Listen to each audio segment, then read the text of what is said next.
Former Deputy CIA Director Mike Morell in the hot seat after new allegations surfaced he was whitewashing the Benghazi talking points. So will Morell be brought back to Capitol Hill to explain? Joining us now, Republican Congressman Devin Nunes. He serves on the House Permanent Select Committee on Intelligence. Thank you, Congressman, for joining us. So tell us exactly, give us, in your opinion, did Mike Morell, did he lie when he testified the first time? Well, we don't know if he lied or not. I actually went back through the testimony last night down in the Intelligence Committee because it was all done in a classified setting. The senators do believe that he lied. I went back through and I actually recollect it kind of as I've said it in the press, which is the story's just not believable. And so I think what we need to do is there are analysts that wrote the original talking points that work at the CIA. I think they did their job. Somehow, from what the analysts did, it got changed. Now, Morell took some responsibility for it, but not complete responsibility for it.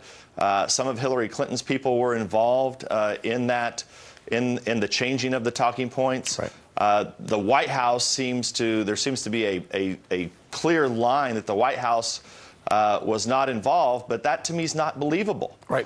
So, Congressman, let me just jump in here and let me the statement Mike Morell gave to Fox. He says, quote, "I stand behind what I've said to you and testified to Congress about the talking point issue. Neither the agency, the analysts, nor I cooked the books in any way." But, Congressman, the talking points were changed. Susan Rice was giving false talking points to go deliver on 5 talk shows a couple of days after the terrorist attack. Someone has to be responsible for this. Well, Susan Rice, that's a whole other story, Eric. I mean, anybody that has half of a brain knows that she just flat out lied. That's without question. We knew after so much time had passed that there was no question that this was a terrorist attack. As it relates to Mike Morell, this is a guy who's spent his whole career working for the government. He's a stand-up guy. If I were him, I think I would volunteer myself to come back to the committees, especially to the Senate, where they believe that they have said on the record that he lied. I would like him to come back to the House Intelligence Committee and at least meet with us and walk us through his testimony and walk us through exactly which analysts were involved in this, because the CIA actually got it right. And the analysts got it right. It's after that they got changed, and Mike Morell is in the middle of it, and we still need to clarify. The crazy thing about this is you can go to Congress or the Senate and testify and maybe not tell the whole truth or nothing but the truth, get caught, come back and say, oh, this is the real truth, and everything seems to be okay. We don't have a lot of time. Can I just run the soundbite of Susan Rice saying she did nothing wrong either? Take a listen.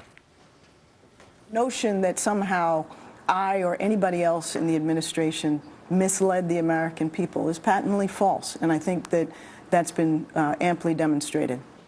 So, Congressman, talking points were changed. They were delivered to the American people. Someone's not telling the whole truth. Reaction to Susan Rice.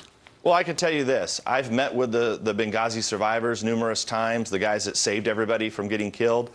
They knew it was a terrorist attack. Right. All the other officials on the ground that night knew it was a terrorist attack. I watched the video of over and over again. It's clearly it was a planned and well-orchestrated attack. There was never any demonstration whatsoever, and I believe that they all knew that, and Susan Rice had to know that. Right. You know, if not, she was just a useful idiot in the process. All right, Congressman, we're going to have to leave it right there. Congressman Devin Nunes, thank you very much. Thanks, Eric.